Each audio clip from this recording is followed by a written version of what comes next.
Labis ang kasiyahan ni Dara at sa wakas abot kamay na niya ang matagal niya ng pinapangarap. Bago natin ipagpatuloy ang reaction video na ito, hiling ko lang na tapusin muna ang nilalaman ng video na ito at kung bago ka palang paki-subscribe naman, maraming salamat. Isang mapagpalang araw sa inyong lahat mga kalingap. Habang tinatanaw ni Dara ang ginagawang bahay para sa kanya, labis ang saya na darama niya. Dati kasi pinapangarap lang niya ang magkaroon ng sariling bahay, ngayon ay binigyan katuparan ito ng kalingap. Ang kanyang hinihiling na magkaroon ng bahay, deserve ni Dara na magkaroon ng sariling bahay dahil noon pa man ay sobrang hirap na ang kanyang nararanasan. Siya na ang tumatayong magulang sa kapatid niyang si Bea. Magigising siya ng 3:00 ng madaling araw para ipaghanda ang babaunan nila sa eskwelahan.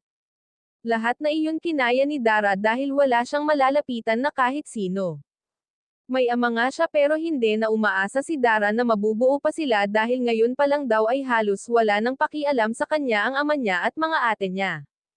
Tinuturing na lang ni Dara na sa buhay nila tanging sila na lang ni Bea ang magdadamayan.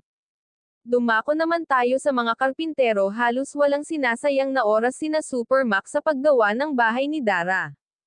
Gusto rin kasi ng mga karpintero na matapos na ang bahay ni Dara. Naaawa rin kasi siya sa kalagayan ng magkapatid. Kaya binibilisan nila ang paggawa para makalipat na ito. Hanggang dito na lang ang update ko mga ka-viewers. Bago tayo magtapos, huwag natin kalimutan suportahan ang ama ng Kalingap na si Val Santos Matubang at si Kalingap Rab. Maraming salamat at God bless sa inyong lahat.